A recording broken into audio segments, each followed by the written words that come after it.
They're saying almost every human being has about enough plastic in them to manufacture like a credit card.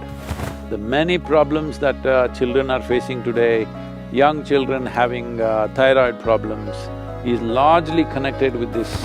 Plus autism, various things are associated with this. How many problems you're getting out of this, you do not know.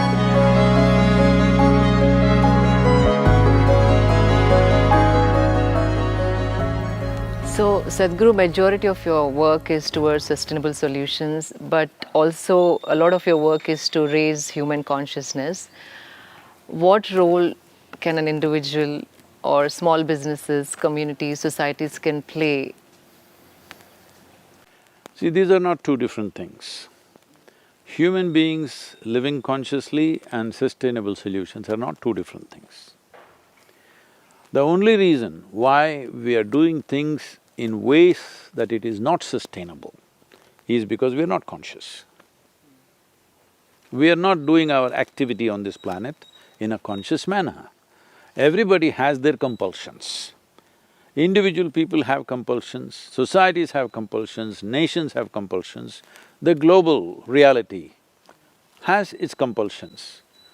To fulfill these compulsions, we are doing things which are taking away the basis of our existence. This is like a classic story from the Panchatantra, where a man is sitting at the wrong end of the branch and cutting it. He is going at it because he wants to be successful, but when he succeeds, he will fall. That's where we are. We are doing this kind of silly activity. When we succeed, we will fall. Right. Every one of us should structure our lives in such a way, what are we using today? Where will this go? This much consciousness. Whatever I'm using today, where will this go tomorrow? Where will it end up? What is its ultimate goal? Now, one important thing is, in India, as a nation, we have been a textile nation for hundreds of years or thousands of years. There was a time when we clothed entire Europe and Arabia. Literally 60% of the clothing was from India. Nobody made exquisite clothing like this on the planet, even today. Nobody can make something like what you're wearing, all right? Right. Nowhere else on the planet. Because these skills won't happen overnight. This is not something you can go to a textile course for 4 years and pick it up. This is something innately developed. In each region, they had all these different kinds of weaves, different kinds of dyes. With whatever local material, they came out with such exquisite weaves. Over 132 weaves, distinct weaves were there at the beginning of this century. Right now, almost 65 to 70 of them are near extinction. We are making some efforts in that, we'll talk about it later. But textile has been our way of doing things. We need to go back to that. This has been disturbed essentially during the British era, when they wanted to systematically break the Indian textile strength because they wanted to build Manchester, which they successfully did, okay? Now people are very proud to call Coimbatore the Manchester of India. I said, please don't do that, huh? Let them call Manchester Coimbatore of England because this is where the real weaving and spinning and everything, the cotton was, all right, textiles. This is the region in which it happened, and in every region there are unique ways. If we bring this back, even in reasonable context, if we develop the needed markets, if we revive the skills that are there, I'm telling you, in this country, easily it will employ anywhere between 200 to 300 million people within the next 5 to 6 years' time. Some efforts are being made by the textile industry, many policies have changed, we have also been working with them, but it's not enough if you want a revolution. Above all, for all this you need a market. That's why you are very important, that's one reason I'm talking to you, because we need a market. Market should be sensitive to aesthetics. Market should be sensitive to sustainability.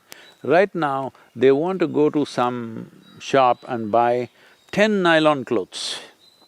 If they go shopping, nobody's buying one, because they buy 2 dozen like this.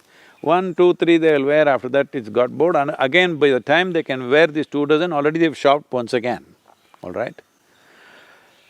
85% of the clothing on the planet within 1 year goes to the landfills. 100 billion pieces of clothing is sold on the planet every year, 100 billion, all right? And 85 billion pieces of clothing go into the landfills every year, and most of it is polyester. One of the most dangerous form of pollution is polyfiber is floating everywhere. It's in the air, it's in the soil, it's in the water. Some researchers have found placenta, the polyfiber is in the placenta, that in your mother's womb, you catch it. Some of them are saying, we don't know to what extent these numbers are correct, but it is right, it's in the right direction. They are saying almost every human being has about enough plastic in them to manufacture like a credit card. You have to pay. Someday, if you carry a credit card in your system, you keep paying, all right?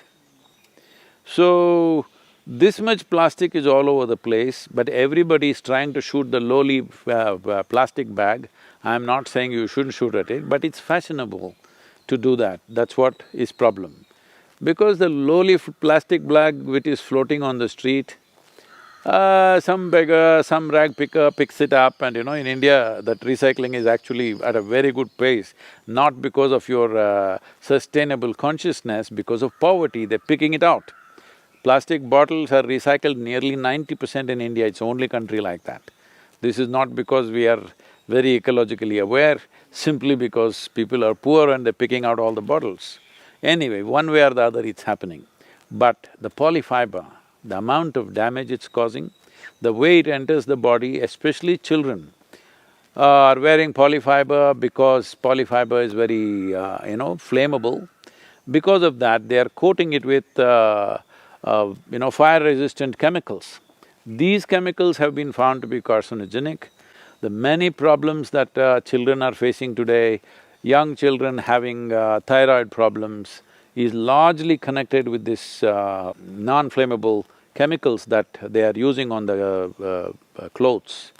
Plus autism, various things are associated with this. How many problems you're getting out of this, you do not know, but for sure, many problems are coming your way. A child till 15, 16 years of age should never wear anything polyfiber. They must wear organic clothing. Not that adults can, but at least you're more resistant to those things beyond 17, 18 years of age.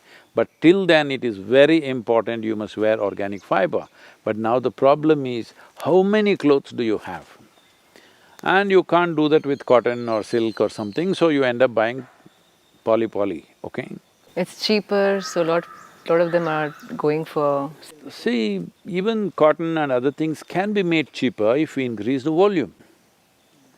So one simple thing that I'm suggesting is, you have influence in Telangana, you must push for this, I'm pushing for this in some states, that at least the school uniforms must be cotton or linen or whatever they can afford, all right? But it should not be polyfiber. You cannot recycle, only 1% is being recycled because nobody uses this polyfiber just as it is. It is always mixed in a complex mix to get various textures and whatever. So you can never recycle that complex material. If it was just pure nylon or pure polyfiber, we could have recycled it. You cannot recycle it because it's mixed with various other things, so recycling is not possible. Only 1% of the polyfiber that you're using in terms of clothing is being recycled. Rest is just going into nature. And it's coming back to us in so many different ways. A credit card in your heart